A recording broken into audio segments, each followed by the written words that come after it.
Okay, good morning muli sa ating lahat. Ngayon naman ang aking tatalakayin sa inyo ay tungkol sa pag-enlarge or pag-build up ng capacity ng ating human spirit. Isa itong napakahalagang principle ng isang minister or kahit hindi isang minister kundi ang isang believer. Ito ang dahilan kung bakit hindi nagiging conqueror, hindi nagiging victorious ang isang believer o isang minister. Kasi hindi niya naiintindihan yung kung papaano niya i-develop, i-build up yung kanyang espiritu at hindi niya alam kung ano ang kahalagaan nito. Hindi niya alam kung ano ang magiging epekto nito sa ating outward life, sa ating physical life. So, lagi siyang nakadepende sa principles ng sanlibutan na ito. So, ang kanyang buhay sa mundong ito ay kung ano yung uso, kung ano yung ginagawa ng majority. So, ganun din ang daloy ng kanyang buhay. Ang isang believer o ang isang minister, para makapamuhay siya ng matagumpay at makapamuhay siya ng nakakapagbigay ng lugod sa ating Panginoon, kailangan niya maintindihan na hindi mangyayari yon hanggat hindi na build up ang human spirit. Ang spirit of excellence kasi, tulad ng sinabi ng Bible, it is a spirit, excellent spirit, na katulad ng kay Daniel na nakita sa kanya yung spirit of excellence or excellent spirit. Nagkaroon siya ng excellent spirit. Ang excellent spirit kasi ay masyado siyang, it is so great, it is so heavy. Dahil sa ito ay it comes from God Himself.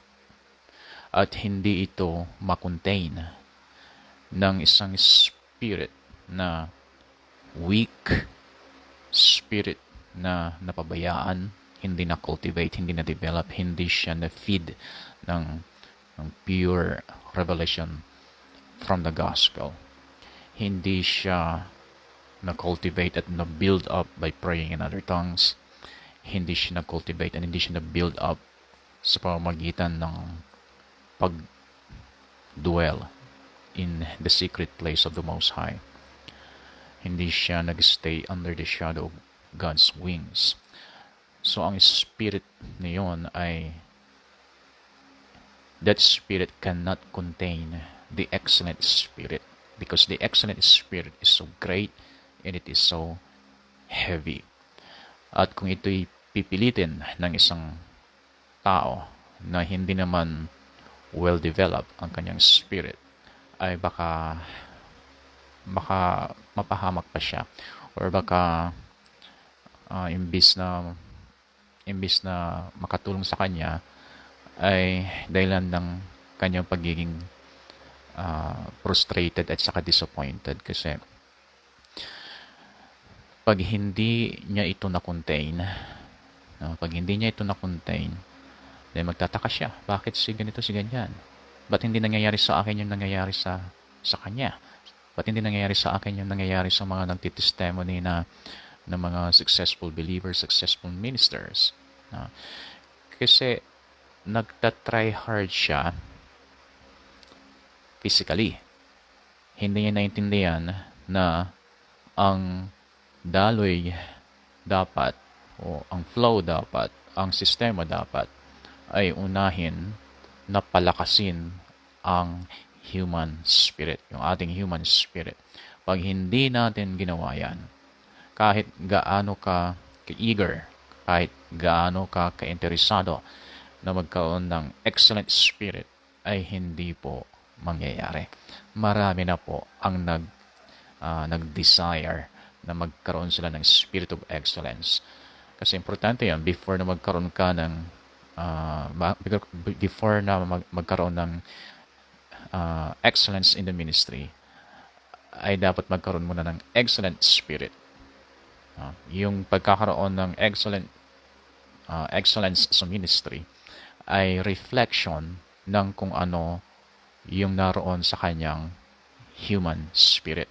So, ang spirit of excellence which is comes from God Himself, at may pamamaraan kung paano ito mapunta sa atin. Titingnan natin sa Biblia. No? Ito ang magiging sukatan, basihan, kung gaano siya magiging excellent sa kanyang paglilingkod sa Lord. Hindi magiging excellent ang paglilingkod natin sa Lord hanggat hindi tayo nakakaroon ng spirit of excellence. Yan. So, yun ang habol natin ngayon. Yun ang pinaka-goal natin ngayon. I want to have an excellent spirit. I want to have the spirit of excellence. Yan. Kasi, ano yan kinikrave mo dapat yan. Nagkikrave ka dapat to have an excellent spirit. At kapag nag-crave ka to have an excellent spirit, then the Holy Spirit will help you to prepare your human spirit.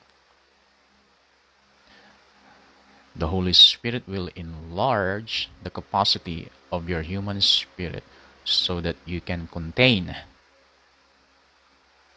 the spirit of excellence. So, tingnan muna natin yung mga basic na mga principles, basic scriptures na tumutukoy sa aking mga sinasabi sa inyo. Tingnan muna natin una sa Ephesians chapter 1. Ephesians chapter 1 verse 3. Sabi niya, Blessed be the God and Father of our Lord Jesus Christ, who has blessed us with every spiritual blessing in heavenly places in Christ. So, yung blessing na tinutukoy niya ito, yung bagay na tinutukoy niya ito, it's in Christ, and Christ is in heaven, di ba? Although He is in heaven physically, we have an access to Him. We have an access to Him so that we can receive this blessing na tinutukoy niya.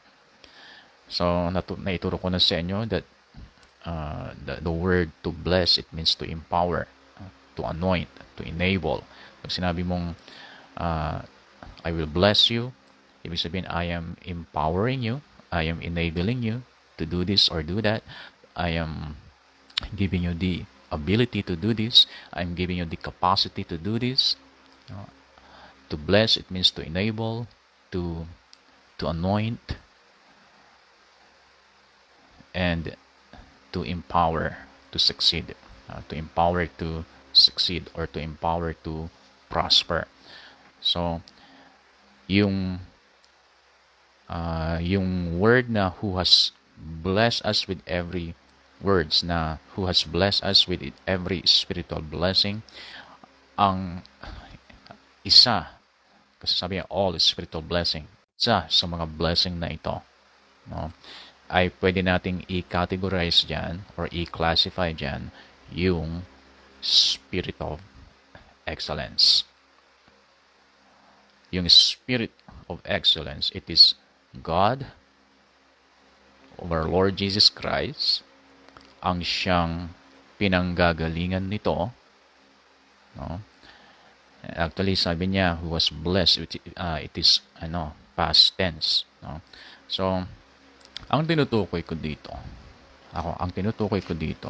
based on this verse, is that the spirit of excellence is always available. The spirit of excellence is always available. It's there always. It's there all the time. But it's up to us. It's up to us to acquire this spirit of excellence. Because if you don't know how to acquire, and if you are not prepared to acquire this spiritual blessing, this spirit of excellence, then hindi mo mapapakinabangan. It's up for the believer or for the minister to acquire this spirit of excellence.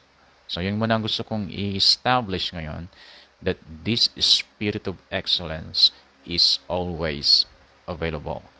He has already given it to us actually. No? It's past tense. No? So, alamin lang natin yung mga bagay na dapat natin gawin to complete the requirements so that we can acquire this spirit of excellence. Okay? Yan, tinan natin sa Acts chapter 20. Sa Acts chapter 20. So, start natin yung ating journey to acquire or to complete the requirements so that we can acquire the spirit of excellence. Pag sinabing available to, ibig sabihin, every believer magiging excellent believer. Every believer has the chance and has the right to possess this spirit of excellence. Kaya nga, dito sa lupa, dapat ang pinaka-excellent na mga nilalang dito ay mga believers. Mga believers dapat. So ito yung malaking hamon sa atin. That if you are a believer of Christ, nagpapakilala ka, you're one with Christ. Nagpapakilala ka, you are a follower of Christ. Nagpapakilala ka, si Jesus Christ ang iyong Lord and Savior. Well, kapag sinasabi mo yan, ikaw dapat ang pinaka-excellent na nilalang sa inyong lugar. Ikaw dapat ang pinaka-excellent na nilalang sa iyong trabaho, kung saan ka nagtatrabaho. Dapat ikaw ang pinaka-excellent na trabahador doon. Kung ikaw ay estudyante, dapat ikaw ang pinaka-excellent na estudyante. Pag sinabi kong pinaka-excellent na estudyante, hindi ko sinasabing pinakamatalino. Pero may nakikita sa'yo na masasabi ng iyong teacher, masasabi ng mga nakakilala sa iyong bilang estudyante ka, masasabi nila na hindi man ikaw ang pinakamatalino sa inyong magkakaklase, pero ikaw ang pinaka-excellent sa lahat. Bibigyan ko kayo ng example. Meron akong isang subject sa academic na 40 plus yung estudyante. At tumitingin ako ng gagawin kong overall leader. Dahil ang ginagawa ko kapag sa isang klase ko, dinidivide ko yan by groups. By group. And sometimes umaabot 5 to 6 groups para mas madali kong ma-monitor. And in bawat group, meron silang group leader. Sila na nagbibigay sa akin ng attendance. Sila nag-check ng mga quizzes nila at kung ano ng mga activities. So, ako ay kumukontak lang ng 5 to 6 or 7 na estudyante na monitor ko ang isang klase ko. Kaya kahit napakarami kong tinuturo ang subjects ay hindi ako nagkakaproblema dahil nagde-delegate ako ng responsibilities at kumukontak lang ako ng mga ilan sa kanila. So, ang nangyari yung isang subject ko na ito ay hindi ko pa na divide sa groups dahil sa hindi ko pa sila kilala. First time ko silang makita at sa online pa, hindi pa sa face to face. So, nag-testing ako sa kanila kung sino yung lalabas na leader. Nagbigay ako ng kanilang quizzes at ang unang tiningnan ko ay nagbigay ako ng mga activities and one of them is quiz. So, inobserbahan ko dahil hindi ako nagbigay ng rules, hindi ako nagbigay ng policies sa pagkakaroon nila ng activities na ito. Nung pagdating na sa quiz, kasi doon sa mga application na ginagamit namin, may sariling system yung school at doon kami pumapasok lahat, doon kami nagtuturo lahat sa system na yon. May kanya-kanya kaming mga doon. Iba tawag nila portal. So, hindi ko nilagyan ng mga restrictions. So, hindi ako naglagay ng mga yung mga bawal gawin doon sa computer, doon sa system, doon sa internet. As in, talagang pwede silang mangopya at saka pwede nilang i-edit yung kanilang answer Malayang-malaya sila. Tinanggal ko lahat ng restrictions doon sa system ng ano namin, ng school. And then may isang estudyante na ito ay kumpara sa mga kaklase niya ay sa itsura pa lang malayong malayo. Ibig sabihin hindi talaga siya nabiyayaan ng kagandahan. Then pag nakikita ko yung background ng ano, kasi pag halimbawa nagklase kami, pagka pagka pagkaklase kami ng ano, wala doon sa system, pupunta kami doon sa Google Meet or sa Zoom. Doon kami magkaklase. So makikita mo, pag ipapa-open mo yung camera ng mga participants, ng mga students, makikita mo yung kanya-kanyang background, makikita mo yung kanya-kanyang itsura. So pag nakikita ko yung estudyante na ito, talagang minsan ino-off niya yung camera niya kasi hindi maganda yung background. At saka ang ingay ng kapitbahay, doon mismo sa bahay nila ang ingay, tapos may tumatahol na aso, may tumitilaok na manok, tapos may nag-aaway sa loob ng bahay nila. So minsan ino-off niya yung kanyang camera. And then siya nakapansin na parang nakikita niya yung sagot ng mga ibang kaklase niya. Hindi siya nakatiis. Nag-private message siya sa akin. Sabi niya, "Sir, in case na hindi po ninyo alam," sabi niya, ay inform ko lang po kayo na wala pong restrictions yung activities namin. Nakikita yung sagot ng iba, at saka pwedeng mag-chat yung mga estudyante, makapag-reply para makapagtanungan kung ano yung tamang sagot sa mga binigay niyong activities, sabi niya. So nag-reply ako sa kanya. Sabi ko, yes, ako sa kanya. Yes, Joelyn ang pangalan. Yes, Joelyn ka ako.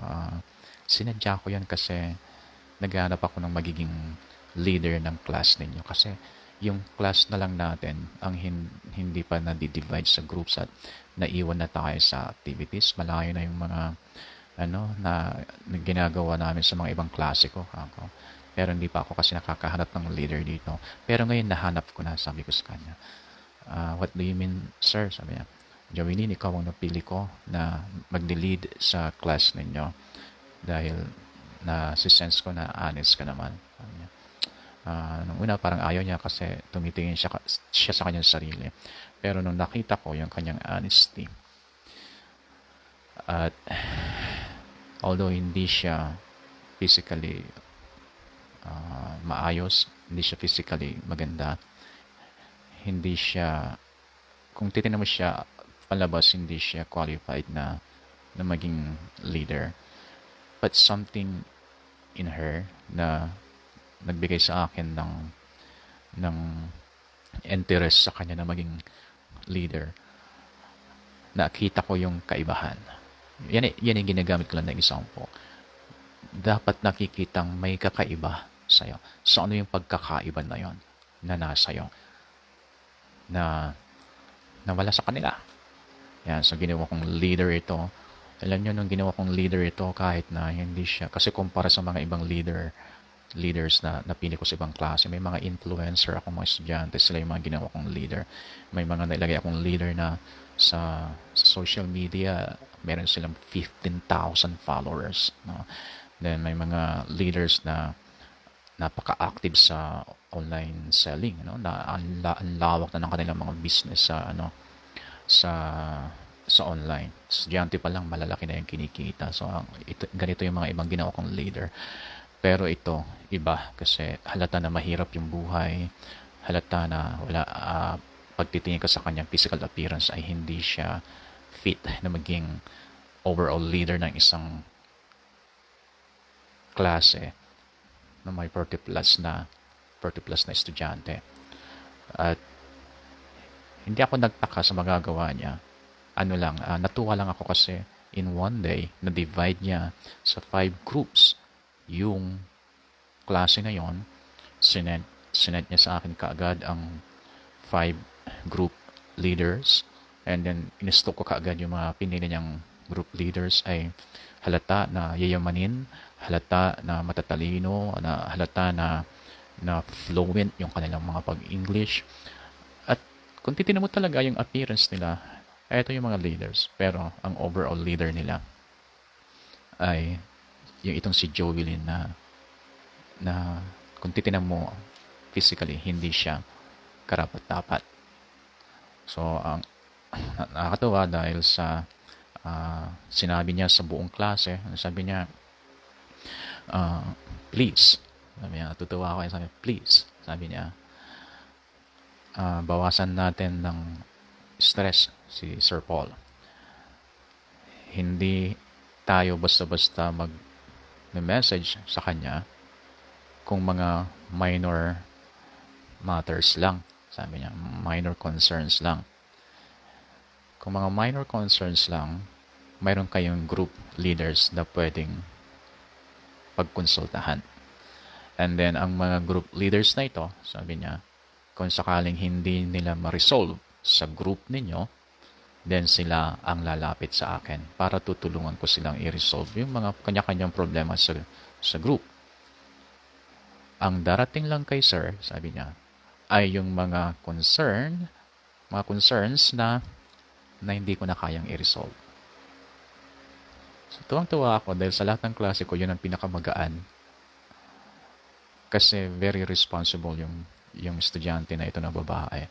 At madalang lang siya na mag-report sa akin, pero nag-a-advance yung klase. At kapag sila ay nagre-report ng kanilang mga activities sa akin, malayong-malayo na yung mga ibang klase. So, ito ay Christian. Yan, kasi nagpaalam siya sa akin minsan doon sa activity na hindi niya matatapos kasi na-extend yung time ng youth fellowship nila. Yan, so, kaya pala ako na mayroon akong nararamdaman. Yan, mayroon akong nararamdaman. Akala ko nung una kasi unbeliever siya. Yan. Pero nung later nalaman ko Christian pala siya. Yan. And then yung mga iba ng mga leaders na napipili sa mga ibang klase ay Christian din pala sila. Yan. So, yan, ang point ko dito is ang believer o ang minister ay dapat mayroon silang spirit of excellence na kahit saan sila magpunta, kahit saan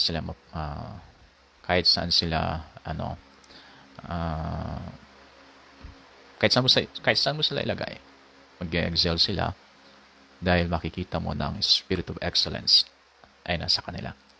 Because you cannot excel if you don't have the excellent spirit. You must have the excellent spirit in order to excel. Ayan. So, ayan. Dito sa Acts chapter 20, verse 32. Sabi niya, so now, brethren, I commend you to God and to the word of His grace, which is able to build you up and give you an inheritance. Ano yung inheritance na tinutukoy niya? Yung nabasa lang natin kanina sa Ephesians, na binigay niya sa atin ang lahat ng mga spiritual blessings. Kailangan natin itong ma-inherit. Kailangan natin itong ma-acquire kasi nga, this is one of our inheritance as a believer, not as a minister, but as a believer ay inheritance, mana natin yung spirit of excellence. Pero dito nagbigay siya ng clue kung paano natin ito mapupossess, kung paano natin ito ma-acquire. At sabi niya, I commend you to God first. I commend you to God. Dapat magkaroon ka ng yung tamang relationship sa Diyos at kailangan kang magkaroon ka ng knowledge about God. Pag sinabi kong knowledge about God, hindi yung knowledge na nasa ulo lang, kundi yung talagang magkakaroon ka ng knowledge na dulot ng investigation. Halimbawa, pag nakarinig ka ng chismis, may knowledge ka tungkol sa isang nangyari. Pero hindi ka pwedeng mag-conclude sa narinig mong chismis lang. Pero kung ang nagsabi sa iyo ay isang magaling na NBI agent at yung sinasabi niya sa iyo ay bunga ng kanyang masusing pag-iimbestiga, mas kapanipaniwala yon. Kasi yung knowledge ng investigador na ito, ay hindi na nakabase sa chismis, kundi nakabase na sa reality. Nakabase na sa katotohanan dahil sa masusing pag-iimbestiga. Kapag hindi tayo mag-iimbestiga tungkol sa Diyos, kapag hindi tayo mag-i-investigate, hindi tayo magkakaroon ng knowledge. Paano ka mag-iimbestiga ng isang bagay? Hindi ka naman pwede mag-imbestiga ng isang bagay sa online lang, di ba? Yung online lang na mag-iimbestiga ka, marami silang may tatago. Kailangan pupuntahan mo siya mismo para matanong at para makita lahat ng kanyang mga reactions at makita mo lahat ng mga pwedeng pagtaguan. Basta okay na yung mga papers na ikaw ay may authority na mag-investigate, then kailangan mo puntahan mismo yung lugar, kailangan mo puntahan mismo yung isang tao. Kasi pag hindi mo siya pupuntahan, wala kang maiimbestigahan. Limitado. Kaya sabi niya dito, I commend you to God. Ikaw mismo ang pupunta sa Kanya. Ikaw mismo ang lalapit sa Kanya. Diba? Inline sa lahat ng mga karamihan sa sulat ng mga authors sa Bible that we need to draw near unto God. Kasi pag hindi tayo lalapit sa Kanya, hindi tayo makakapag-imbestiga. At kapag hindi tayo nakapag-imbestiga, wala tayong knowledge tungkol sa Kanya. At kapag wala tayong knowledge tungkol sa Kanya, we cannot inherit this spirit of excellence. Ito pa. I commend you to God, sabi niya, and to the word of His grace. To the word of His grace, or the gospel, syempre, the word of God, na pinreach ni Jesus Christ at pinreach ng mga apostles. I commend you to God and His word. Bakit kailangan gawin ito ng isang believer? To God and His word. Dito mismo sinabi niya, ano ang purpose nito? Ano ang purpose? Why we need to come to God and to His word? Dahil ito nangyayari pag ginawa natin yan. Sabi niya, which is able to build you up. Dahil pag tayo ay lumapit sa Diyos at kapag tayo ay nag-cultivate ng Kanyang salita, ang ginagawa nito, it's building up our spirit. Kapag nabibuild up yung ating spirit, na-enlarge yung kanyang capacity to receive from God. And one of those things that you will receive is the spirit of excellence. And dito pa sa Colossians 1. So our spirits need to be built up. Our spirits need to be built up.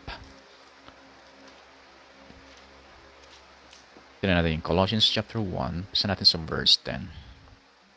Sabi niya, that you may walk worthy of the Lord, fully pleasing Him, being fruitful in every good work, and increasing in the knowledge of God. So, ito na niya, yan ang gusto ng Lord sa atin.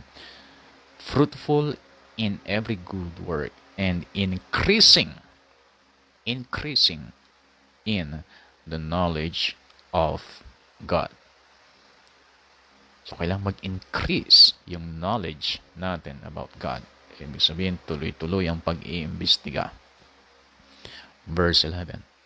Strengthened with all might, according to His glorious power, for all patience and long-suffering with joy, giving thanks to the Father who has qualified us to be partakers of the inheritance in the saints of light. So, tinan niyo yung sequence. No? God in His Word, we must come to Him and to His Word. Pag ginawa natin yon, our spirits will be built up, its capacity to receive will be enlarged, we will become qualified. Binasa natin dito sa Colossians, magiging qualified tayo.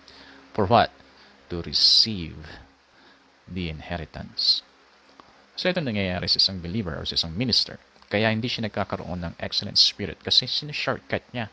May sequence yan na dapat mong pagdaanan ng una. Know God and His Word. Kapag ginawa mo yan, your spirit will be built up, will be strengthened, its capacity to receive from God will be enlarged, and then you will become qualified to receive.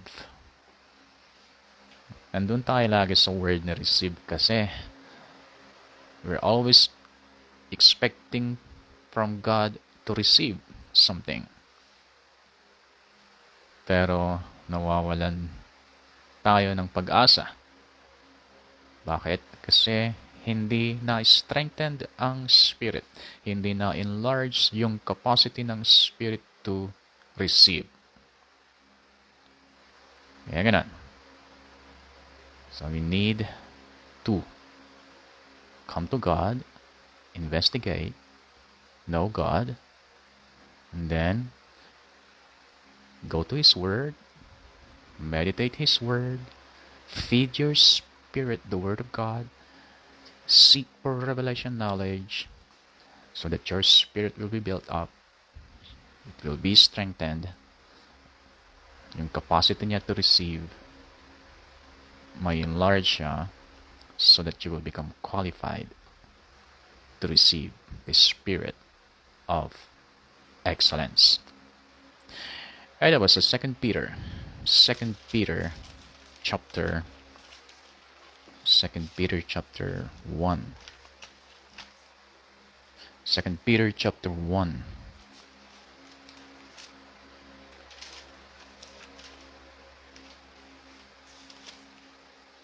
Tignan natin yung verse 14.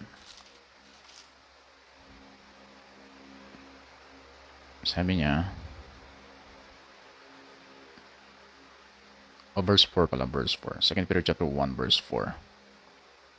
By which have been given to us exceedingly great and precious promises. So ano yung exceedingly great and precious promises ng God? It's His Word, di ba?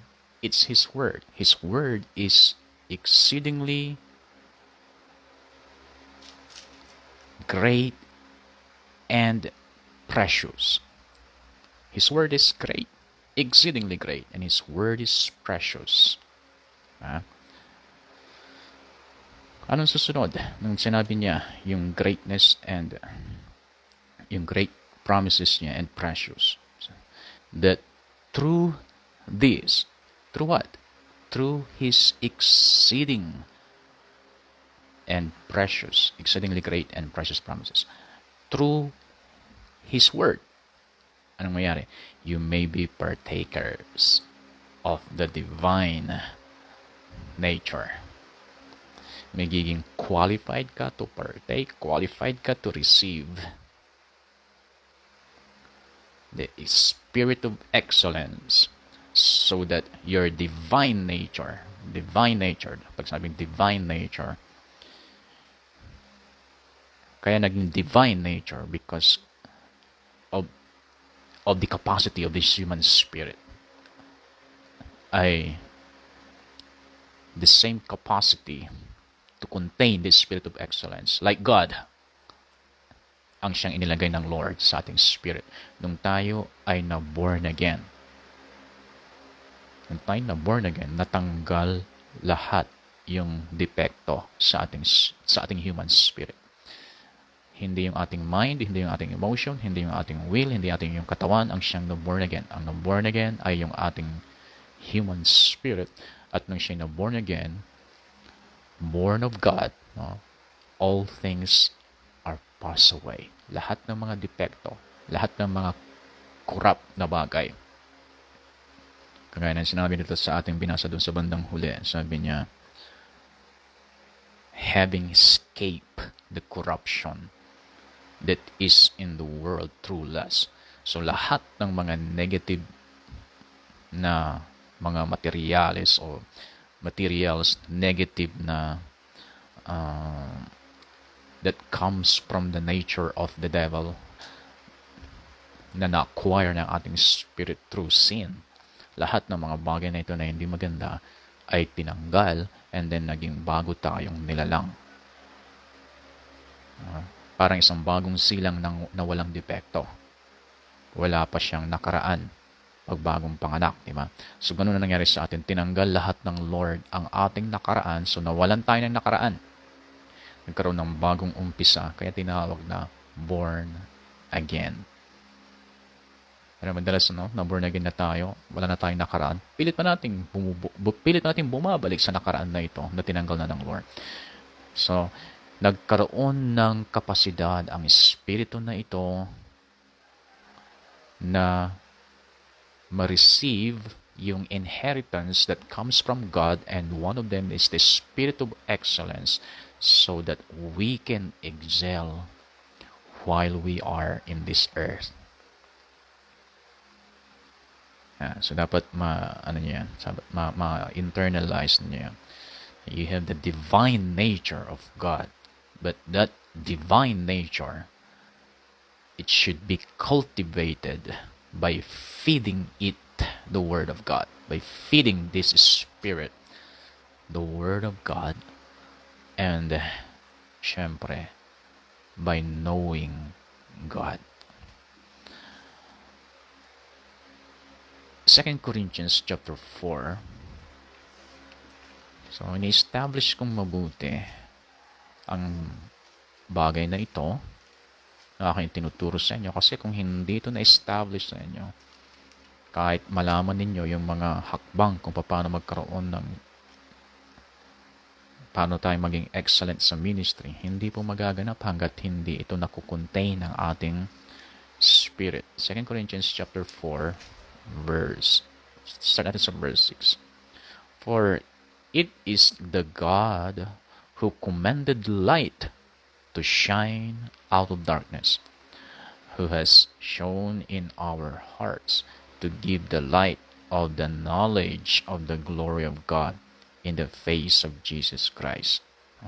Kung paano inutusan ng Diyos ang liwanag na magliwanag dahil sa creation na tinutukoy. Ganon din ang ginawa ng Diyos sa ating espiritu. Nagkaroon ng liwanag sa pamamagitan ng kaalaman. Sa pamamagitan ng kaalaman. But we have this treasure. We have this treasure in earthen vessels. So, habang nandito tayo sa lupang lalagyan na ito, ang tinutukoy is our physical body. This is the earthen vessel. In this earthen vessel, nandito sa ating loob. No? Or this earthen vessel, ito ang pinakabahay ng ating human spirit na nilagyan ng Lord ng liwanag, at mas lalong nagliliwanag ito the more na nakaka-receive siya ng revelation knowledge from the Word of God. Okay. Imagine ninyo yung mga shellfish. Yung shell, hindi naman talaga yun ang essence ng kanilang pagkakalikha. Kasi mas mahalaga yung tunay na nakatira doon sa loob ng shell kaysa doon sa shell mismo. Kasi pagka wala na yung nakatira doon sa loob ng shell,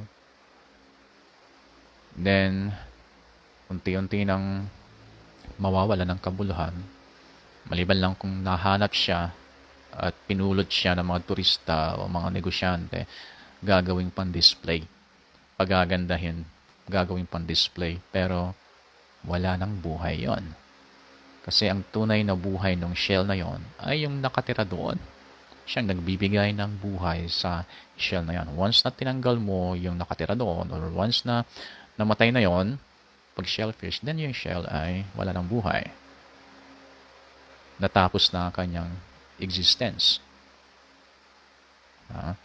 So, ang ating katawan, kumbaga ito yung shell.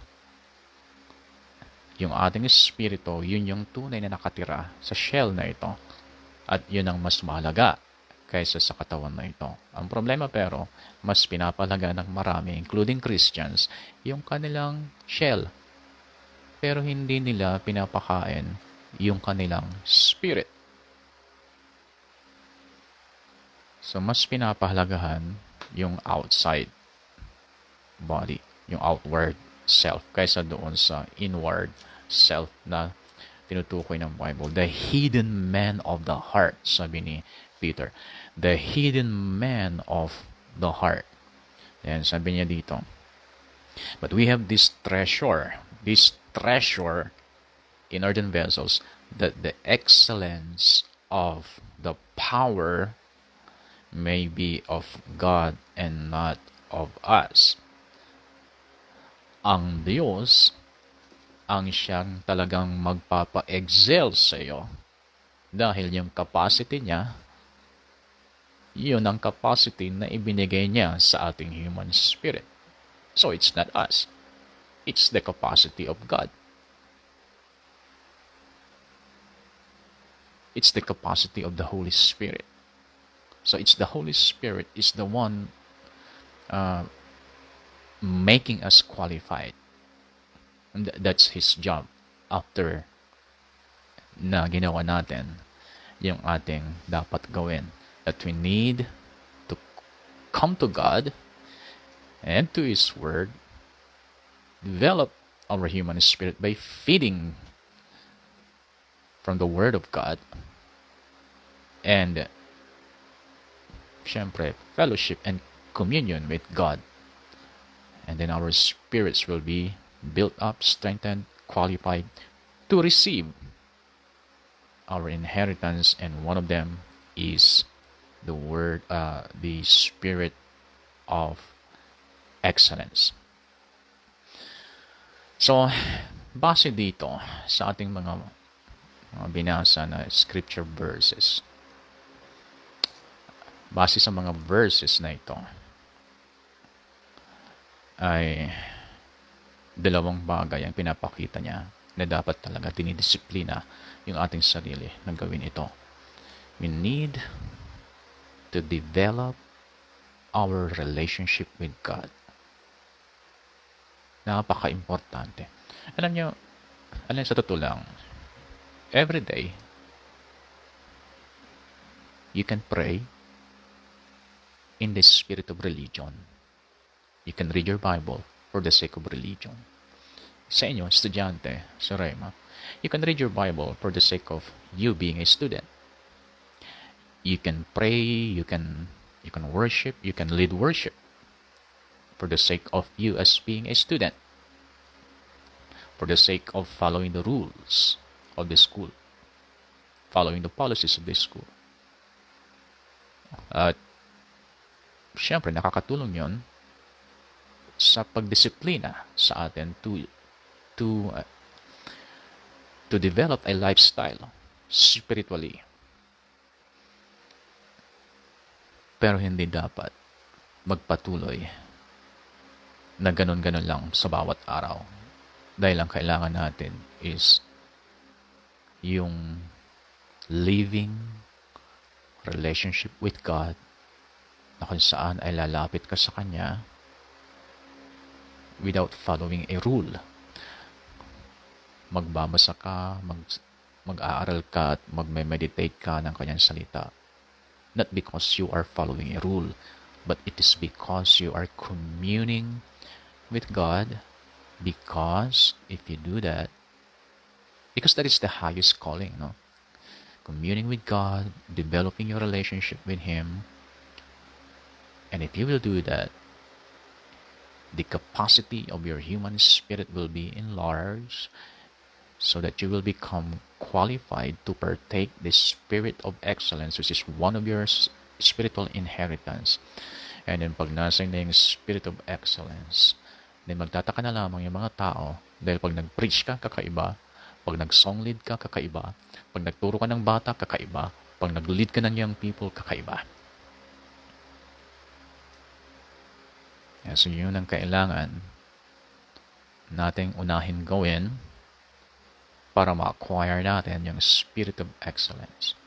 Come to God, come to His Word, not because you are following a rule, but because you are building a living relationship with God and because you want to feed your spirit the Word of God. Kaya iba kasi yung pinapakain mo yung spirit mo na talagang it's because you want to strengthen, you want to build up your spirit. Yeah, so, importante yan. Then, dito tayo magtatapos. Isa pa na paraan, paano natin ma-enlarge yung capacity ng ating human spirit to become qualified. Hindi natin bubuksan yung Bible kasi patapos na tayo.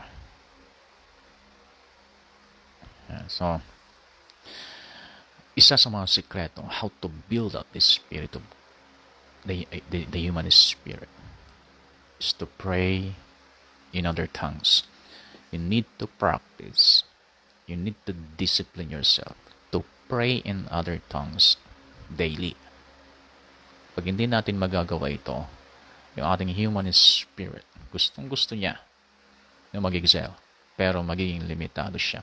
Kasi when we pray in the Spirit, Jude 1:20, sabi na, you're building up yourself in your most holy faith.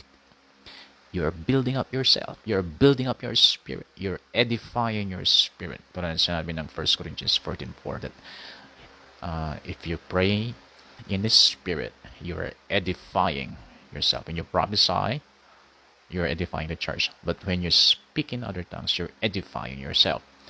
So if you're edifying yourself, you're building up yourself, you're strengthening yourself. So your divine nature is being built up, enlarge ang kanyang capacity, then magiging qualified siya to receive the spirit of excellence. So, gusto kong baguhin yung yung mindset ninyo. It is not just aiming to excel, but it is aiming to possess the spirit of excellence. And when you have that spirit of excellence, then walang choice ang Satanas, walang choice ang demonyo, walang choice ang mga ibang tao. You will excel because you have this spirit of excellence. So, yun ay napaka-halaga na maintindihan natin. Para hindi ka ma-disappoint. Kasi minsan, you are desiring to excel pero hindi nangyayari. Why? Because you don't have the spirit of excellence. Wala pa sa yung spirit of excellence. So you need to target first to acquire the spirit of excellence. At hindi mangyayari yon hanggat hindi mo in-strengthen, build up yung human spirit, your divine nature, the treasure in this earthen vessel. So, kailangan mabago yung mindset natin. We need to take care of our human spirit. Always. Always. You need to take care of your human spirit always.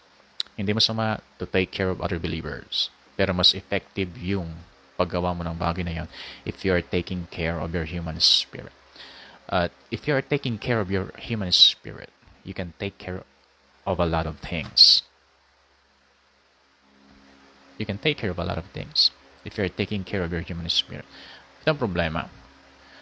Once ang isang minister or ang isang believer, in-overload niya ang kanyang sarili to the point na wala na siyang time to build up his or her human spirit, then hindi niya talaga makakayanan ng stress. Hindi siya maka-cope doon sa sa demand ng kanyang mga ginagawa sa pag-fulfill ng kanyang mga responsibilities.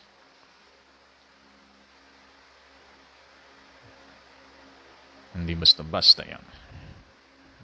Hindi basta-basta na i-overload mo ang sarili mo, pero hindi mo practice na i-develop, i-take care yung human spirit. Hindi mo kakayanan. Kasi pag inalagaan mo yung spirit mo, then the spirit of excellence will be there to help you to excel in many things. At kapag nag-excel ka sa isang bagay, patuloy mong dinedevelop yung spirit mo, then you will have the ability to fulfill your responsibility. So, dito muna tayo magtatapos. Then, may oras pa naman siguro para sa isang lesson. You're blessed.